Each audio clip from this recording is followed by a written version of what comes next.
Buenas tardes a todos. Les damos la bienvenida al Círculo Trentino de Montevideo.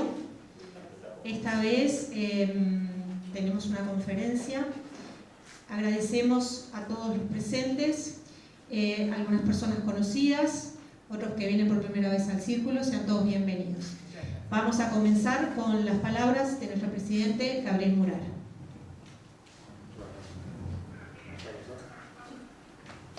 Bueno, buenas tardes. Profesor Juan Raso, en primera instancia, asociaciones amigas, integrante de la comunidad hebreo sefaradí, amigos todos, es un gusto poder reunirnos aquí en el Círculo Trentino de Montevideo para homenajear la figura de Primo Levi.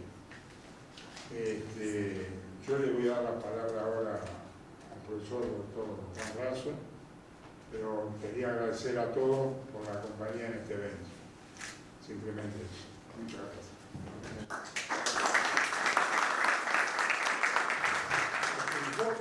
Es la conferencia sobre Primo Levi. 3 de noviembre del 22.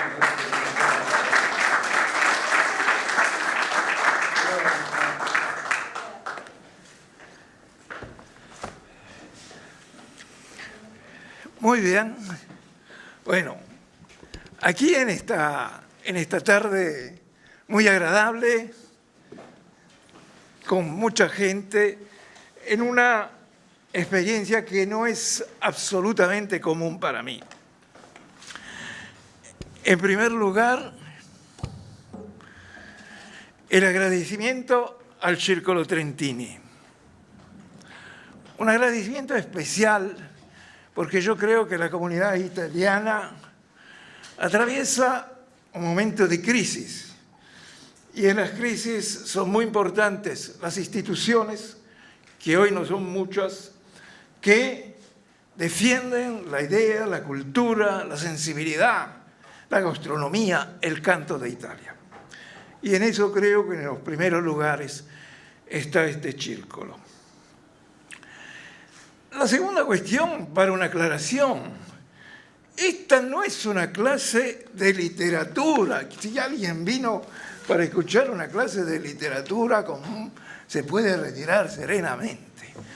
Esta es una charla, un intercambio de ideas, como a veces hago con mi amigo Jorge Seré, sobre un ser humano, sobre un hombre, sobre Primo Levi. ¿Cómo nace esta idea? Esta idea nace de una forma bien curiosa. Estoy caminando una mañana, hace 2 o 3 meses, ahí cerca de Quibón, y leo Espacio Primo Levi. Si ustedes buscan en Google Maps y ponen Montevideo, Primo Levi, va a haber una zona muy grande cerca de Quibón. Volví hace una semana, quería poner una foto y no existía más la placa, no existía más nada. Pregunté a una persona que se supone que era un security y me contestó con aire misterioso que tenía que ir a otro lugar y esas cosas. Con lo cual, digo esto porque quizás Murara, participantes en este evento, quizás sea una oportunidad para que con la comunidad sefaradí, los italianos del Uruguay o i trentini del Uruguay puedan reponer una placa, un reconocimiento a este hombre tan especial. En los 45 minutos, y generalmente yo soy muy fiel a mis tiempos, recorreremos la vida, los sufrimientos, algunos escritos y la muerte de Levi. Levi era un turinés, era un judío sefaradí de Turín. Turín es una ciudad muy especial de Italia, fue capital de Italia en el siglo XIX, es una ciudad bien importante, fue una ciudad centro de la industria italiana, la Fiat, y él nació en 1919 y falleció en 1987. Era una familia liberal, judía sefaradí. El padre, aquí en la foto, César, la madre Esther y la hermana Ana María. Aquí la ven en dos fotos, Ana María con Primo, porque Ana María tendrá un rol protagónico en la vida y en la dimensión que hoy nosotros tenemos de Primo Levi. Jan Thompson, que ha sido el biógrafo principal reconocido de Levi, recuerda que Levi era un niño apocado, al cual además una infección grave le había atacado las vías respiratorias. Entonces tuvo que transcurrir a la edad de 7, 8 años, un año en cama, estudiando con clases particulares.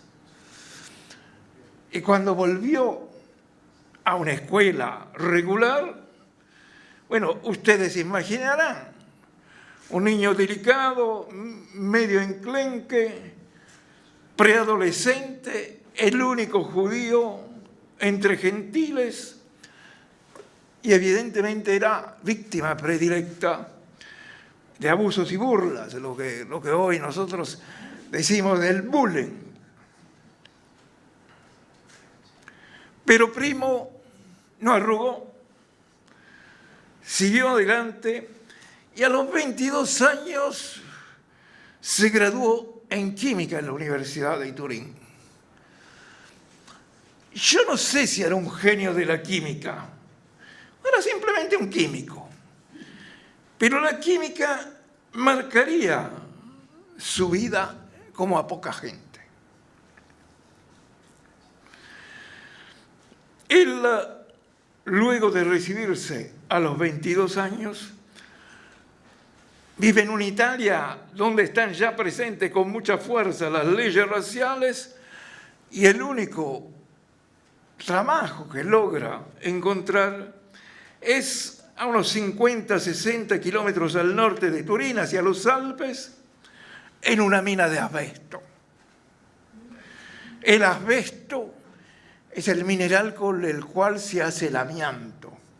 El asbesto está conformado por pequeñas fibras que se introducen en los pulmones y pueden provocar cáncer como enfermedad profesional.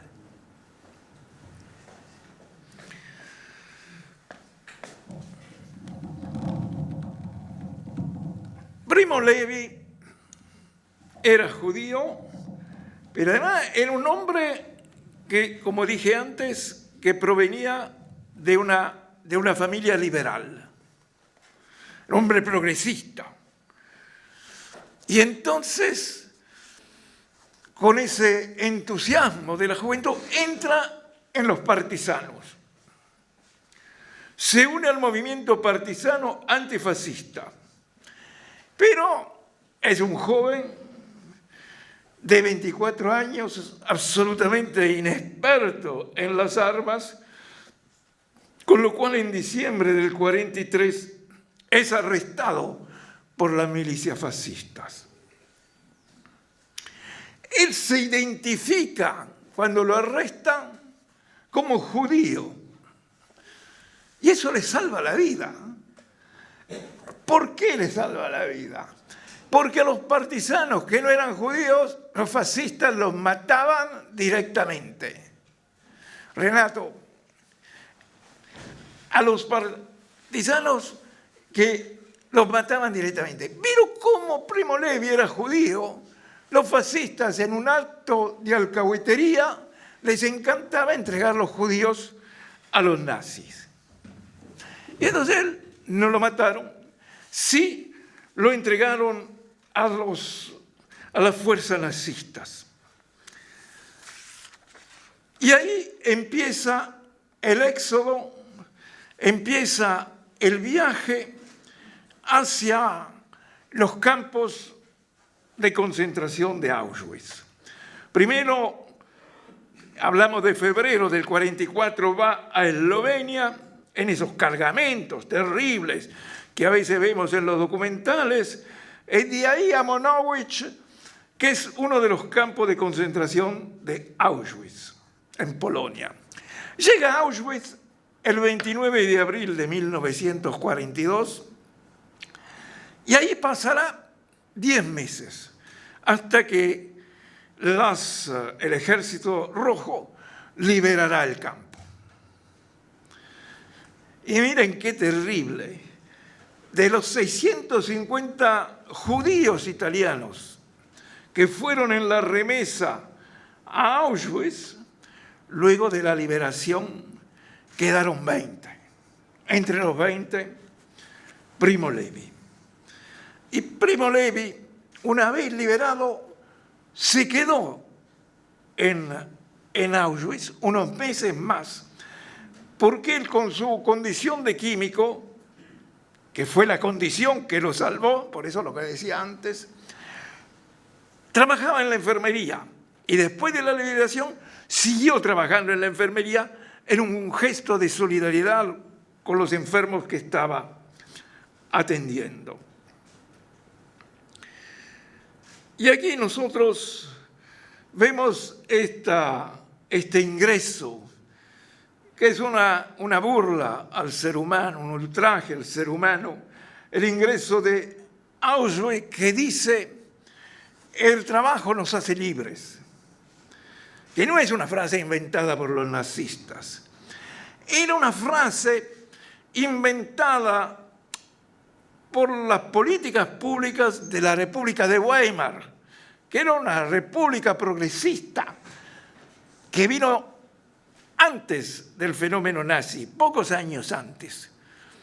Entonces, de alguna manera, esta frase, el trabajo los hará libres, era una ofensa, un ultraje, ya sea a los deportados del campo que trabajaban hasta morirse, ya sea a la República de Weimar y lo que esa república significaba.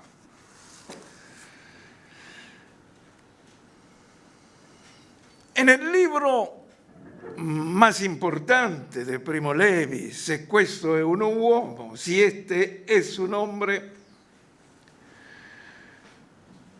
Primo Levi describe los diversos episodios que van sucediendo en el campo de concentración desde la llegada a la estación de tren. Y realmente hay cuestiones que son difíciles de comprender. Es difícil comprender cómo la mente humana puede haber sido tan sutilmente pérfida. Ya de entrada, cuando llegaban a la estación, de alguna manera había una inmediata separación entre los que estaban en condición de trabajar y los otros. Y los otros tenían un solo destino: ser ejecutados. A Levi lo que más le impacta, lo que describe con más emoción, es cómo el proceso de los campos de exterminio tenía como objeto la despersonalización del ser humano. Quitarle al individuo su identidad como expresión máxima del castigo. Un castigo de mayor poder psíquico que físico. Y Levi escribe sobre cómo los lavaban, cómo rasuraban todas las cabezas de las mujeres, cómo los vestían con uniformes a rayas de prisioneros, luego el proceso del tatuaje del número. También describe algo sobre lo cual no siempre uno reflexiona, cómo era la vida cotidiana en una organización donde había presos de distintas razones. Había en mayor parte judíos, pero también había comunistas, había homosexuales, diferentes de toda clase, criminales. Y en ese ambiente Levi marca las mejoranzas, por ejemplo, de los idiomas, la dificultad a veces de entenderse unos con otros, la confusión de las comidas, los problemas higiénicos que se planteaban día a día. Pero él mismo reconoce en el libro que él se salvó porque era un químico, porque de alguna manera su condición profesional le permitía tener un trabajo en la enfermería, en el laboratorio de la enfermería, un trabajo de jornadas extenuantes, pero un trabajo al fin que de alguna manera lo salvó.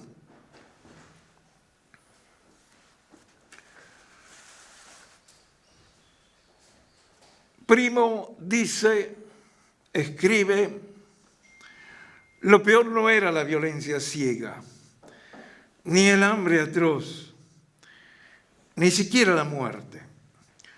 Lo peor era la degradación del ser humano hasta convertirlo en un número sin nombre. Y ahí él indica cómo en orden alfabético se ponían en fila los prisioneros y con un aparato eléctrico se lo tatuaba. Prisionero, número tal, tal, tal. También explica que para un judío el tatuaje es un sacrilegio prohibido por la ley de Moisés, con lo cual el tatuaje perseguía además la idea de insultar aún más al judaísmo, ¿no? Despojado del nombre, dice Primo, despojado del nombre que es la marca esencial de la unicidad humana, el ser que fue Levi había desaparecido. Lo escribe él. Y este número que de alguna manera le quita la identidad, se fue convirtiendo en su vida en un blasón del calvario que él persiguió, que siguió. Tan es así que en la tumba, aquí no se ve más bien porque la foto es transversal, aparece el nombre Primo Levi y después el número 174.517. Hay algunas cuestiones en el libro que emocionan particularmente, o que a mí me han emocionado particularmente, porque uno también recuerda vivencias del pasado. Hay en la obra maravillosa de la Divina Comedia, hay un canto muy celebrado, que es el canto 26 del infierno, sobre los últimos actos de Ulises. Ulises al final deja Ítaca y sale a navegar, porque él tiene que conocer más del mundo. Quedarse en Ítaca es paralizante. Hoy dirían los gestores de trabajo es hacer la plancha. Entonces Ulises sale con su tripulación y va hacia Gibraltar. Va para salir del Mediterráneo y tirarse en el océano.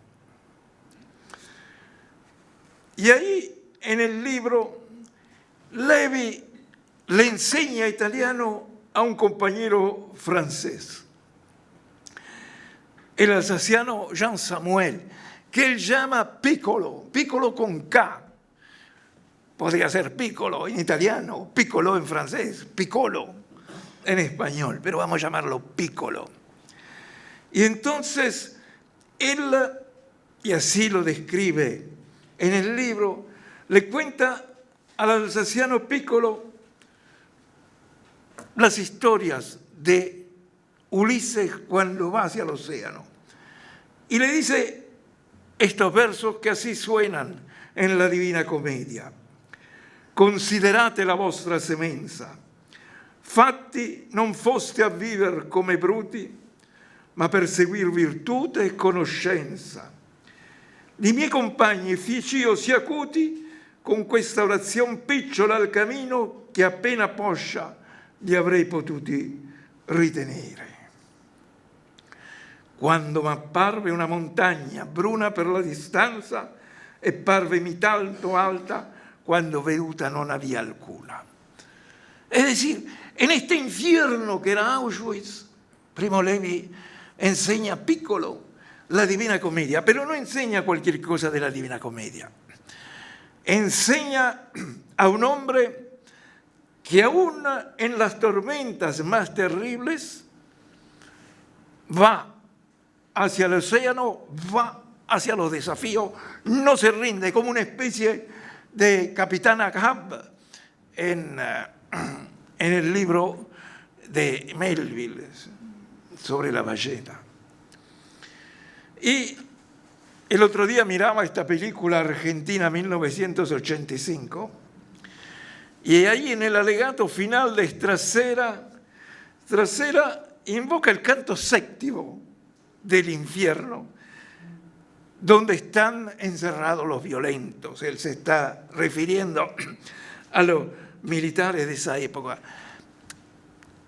Y yo pensaba, nunca más del Holocausto, nunca más de lo que sucedió en Argentina, y estas referencias a una obra tan universal como la Divina Commedia de Dante Alighieri.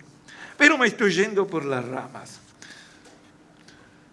El tema è che finalmente Primo Levi, a fine di 1945, llega a Turín tras un tortuoso y disparatado viaje que durará varios meses. En 1947 se casa con Lucia Morpurgo, que también pertenece a una histórica familia judía del Piamonte. Ella morirá en el 2009, ¿no? 20 años después de Primo Levi.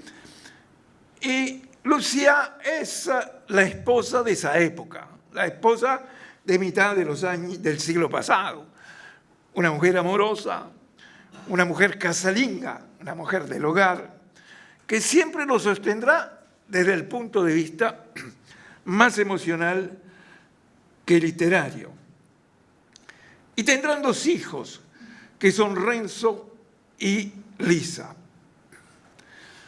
Y ahí nosotros nos encontramos que al regresar a Turín, Primo Levi, de vuelta como químico que lo va saltando, la primera vez lo salvó cuando los fascistas lo agarraron, la segunda vez lo salvó en Auschwitz, y ahora, en una época de gran desempleo, Primo Levi entra en la SIVA. La SIVA es una de las empresas emergentes en el sector de las pinturas, de los barnices, en el posguerra italiano. La SIVA è la Società Industriale Vernici e Affini de Turín, donde él trabajará. Como era la usanza de esa época, se entraba y se salía por la puerta grande si habías hecho los deberes al final de tu carrera. Él entró en el 47 y seguirá hasta ser asesor de la SIVA en 1977, 30 años, para después dedicarse exclusivamente a la escritura. Esta es una imagen de la fábrica original, las pinturas que hoy en día siguen teniendo el label de la SIVA y una foto de Primo con Lucía. Pero vamos a la historia también que plantea ciertas curiosidades de la publicación de Si esto es un hombre.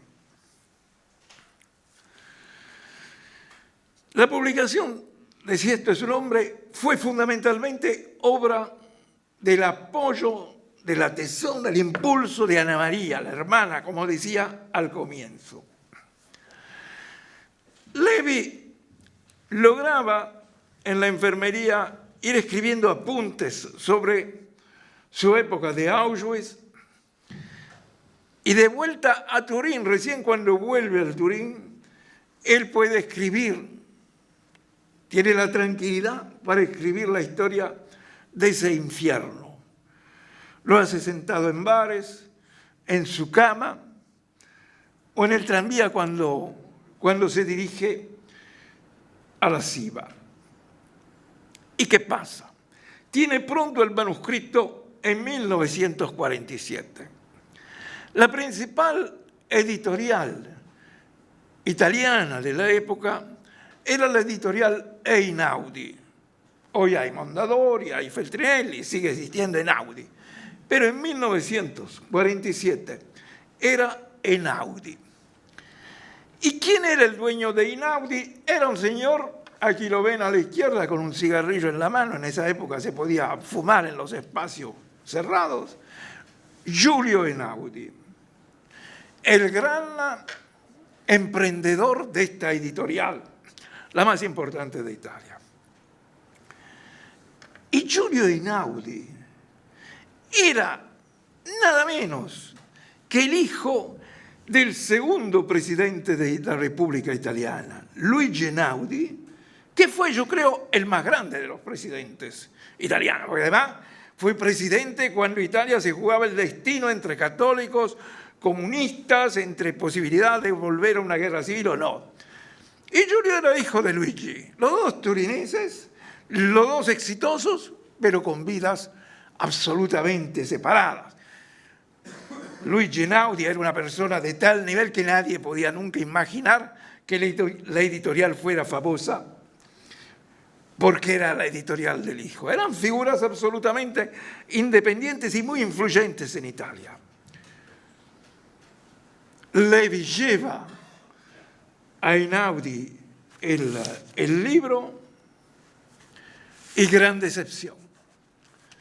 Einaudi le contesta probablemente, no seamos hipócritas, lo que podríamos haber contestado otras personas. Primo, estamos saliendo de la guerra, vamos a publicar algo menos doloroso, vamos a olvidarnos un poco del dolor del que venimos. Y le rechaza a Einaudi el libro, si este es su nombre. Y entonces la hermana sigue batallando, él no, él es muy tímido, es muy retraído, pero la hermana Ana María actúa y lo va llevando a cinco editoriales italianas. Lo lleva a Estados Unidos, a ver si en Estados Unidos le publican el libro. Y en esas 6 ulteriores circunstancias le dicen no, no es un libro para esta época. Primo Levi está prácticamente destrozado por este hecho. Está dispuesto a olvidar la publicación. Pero ahí aparecen amigos y empieza, con la ayuda de los amigos, con la ayuda de Ana María, a publicar algunos capítulos en L'Amico del Popolo, que es un diario comunista. Era el semanario del Partido Comunista. Y Ana María sigue, no se rinde, y ahí encuentra a Alessandro Galante, un profesor de historia con el cual Ana María colaboraba en el Comité de Liberación Nacional, y lo llevan a Franco Antonicelli, un editor pequeño. Franco Antonicelli publica finalmente, esta es la copia primera del libro, no porque la tenga yo, pero porque la tiene Google, es la copia primera, y se editan 2.500 ejemplares, pero se venden solo la mitad. No fue un éxito editorial.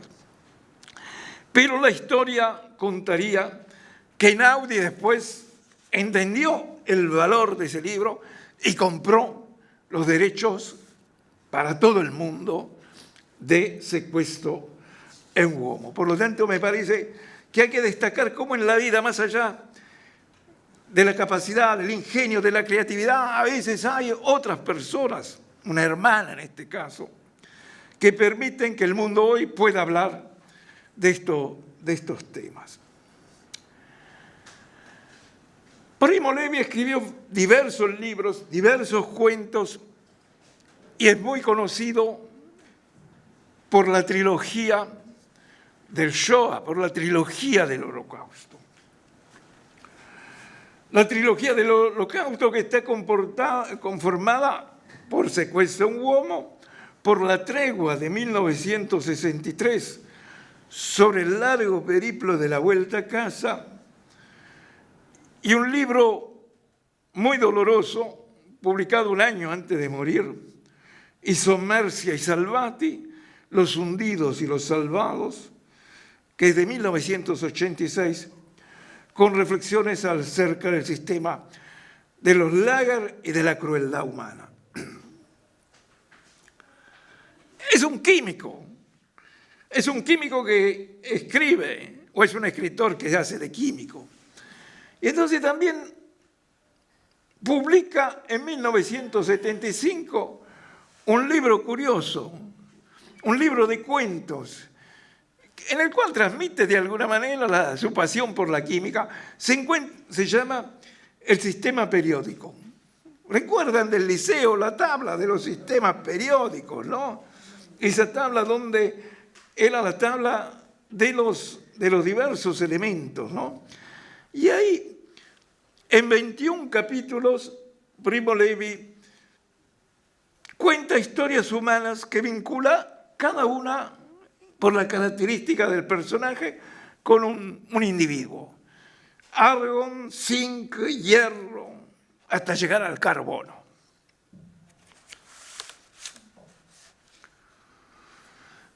Y como les decía, Primo Levi fue también un trabajador de fábrica. Un químico que almorzaba en la mensa, en el comedor de la CIBA. A él le gustaba decir que era un químico convertido en escritor por casualidad. Y ahí siguió trabajando, como les dije, a lo largo de 30 años.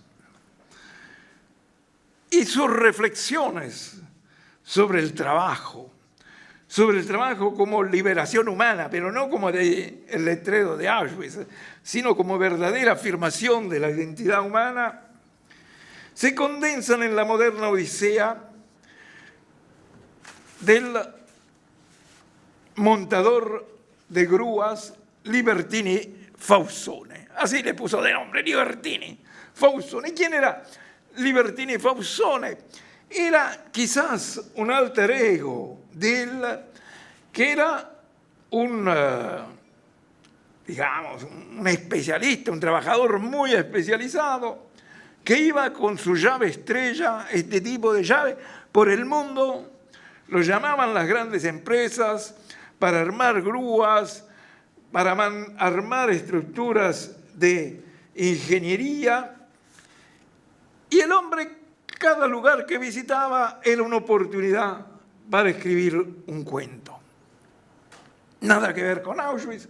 Nos encontramos con un técnico de alto vuelo, un obrero súper especializado que pasa la vida entre contratos y viajes internacionales, como un gran director de orquesta, y que mezcla los aspectos de su apasionada competencia laboral también con la vida picaresca del vagabundo, que a su regreso vuelve a la fábrica y cuenta a los demás obreros azorados las historias fantasiosas o menos de sus aventuras en el exterior.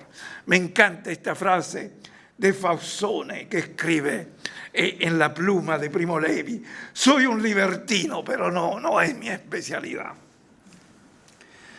Y ahí Faussone, charlatán ingenioso, pero también hombre en pos de un ideal, un estilista de moral clara y mediática, un trabajador riguroso, siempre acompañado por su llave estrella. Soy un libertino, pero no es mi especialidad. O también dice, cuando uno tiene hambre, se vuelve inteligente. Y también dice, esta me encanta, Jorge, la tenemos que apuntar, mejor abstenerse de dirigir el destino de los demás, puesto que ya es bastante difícil conducir el de uno mismo.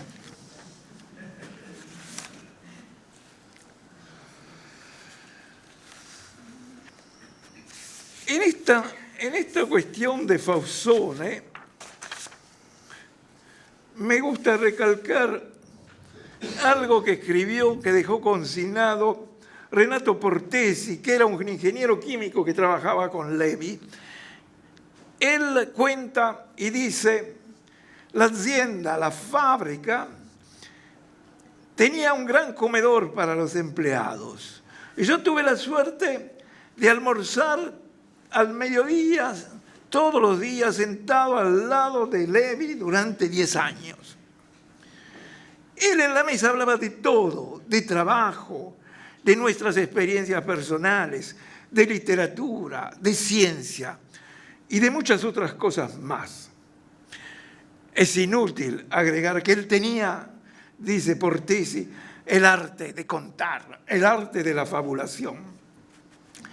Y a un técnico que le había contado un episodio de lo que había acontecido en la fábrica, lo premió trasladando ese episodio a un cuento de Faussone. Y por supuesto, el técnico se ufanaba ante todos los compañeros que su historia había sido publicada por Levi. Pero nos vamos acercando al final, a los últimos años. Como yo les decía, Levi se retiró como asesor de la CIBA en 1977. Ahí seguramente habrá tenido la posibilidad de jubilarse, 30 años a esa edad. A los 60 años no se podía jubilar. Y empezó a escribir a tiempo completo. Y escribe uno de sus libros más importantes, pero también más dolorosos. Su libro final, ¿no?, el que formaba parte de la trilogía, I sommersi e i salvati, los hundidos y los salvados, que es un análisis del Holocausto que él publicará en 1986, un año antes de su muerte. Levi ahí en algún momento dice, yo no odio al pueblo alemán por su pasado, pero nunca podré perdonarlo. Y Levi muere en abril de 1987. La historia oficial dice que murió porque se suicidó. Se tiró por el hueco de la escalera desde el tercer piso de su casa en Corso Umberto. Esta es la casa donde nació, vivió y murió, donde vivió 67 años. Quedan algunas dudas, no dejó cartas. Sus amigos dicen que no hubo ningún indicio que indicara el gesto. Era un químico, podía haber elegido otra forma. Otros admiten ese gesto último como una consecuencia inevitable de las heridas abiertas en su estancia de Auschwitz. No solo las heridas abiertas en la estancia de Auschwitz, heridas que se habían vuelto a abrir en la escritura de los hundidos y los salvados. Entonces, probablemente también esos últimos años pudieron afectar con el recuerdo de estas historias la psicología de Levi. También una ciudad particular, Turín. Turín, la ciudad de nieblas, ciudad extraña, misteriosa, donde otros escritores se suicidaron. Salgari, que aquí llaman Salgari, Cesare Pavese, el gran escritor que escribió El oficio de vivir, Franco Lucentini, la donna della domenica, la mujer del domingo. Para de alguna manera explicar el suicidio de Levi, su biógrafo Ian Thompson, el inglés que ya citamos, dice: después de toda una vida de conducta cívica ejemplar, Levi, cansado de ser el superviviente modelo, el hombre que nunca perdía el control, puso fin o decidió poner fin a su vida precipitándose por el hueco de la escalera.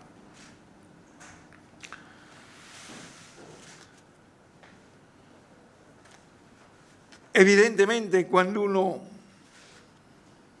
sigue esta historia, que ha tenido momentos dolorosísimos, pero también momentos importantes, que ha tenido momentos de dolor y momentos de contención, sorprende este final.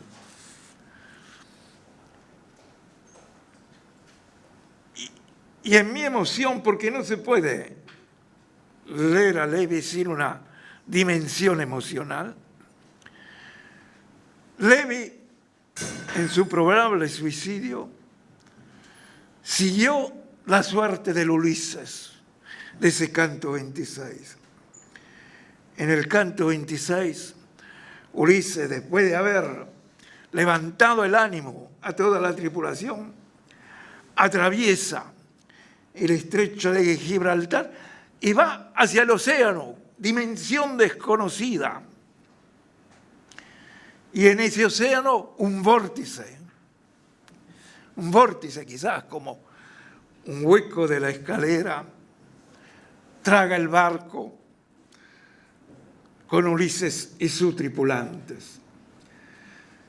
Dante dice: de la nuova terra un turbo nacque e percosse il legno. 3 volte li fe girar con tutte l'acque e la quarta levantar la poppa in su e la prora in giù. Infin che il mar sopra noi fu rinchiuso. Y termino aquí con un breve trozo de Se questo è un uomo, pero que de alguna manera es también un mensaje para nosotros, para nuestras vidas muchas veces banales, para nuestras quejas fútiles en una sociedad de consumo que nos hace perder de vista los verdaderos valores. Y Levi dice: voi che vivete sicuri nelle vostre tiepide case, voi che trovate tornando a sera il cibo caldo e visi amici, considerate se questo è un uomo che lavora nel fango, che non conosce pace, che lotta per un pezzo di pane, che muore per un sì o per un no. Meditate che questo è stato. Vi comando queste parole, scolpitele nel vostro cuore. Questo è stato. Grazie.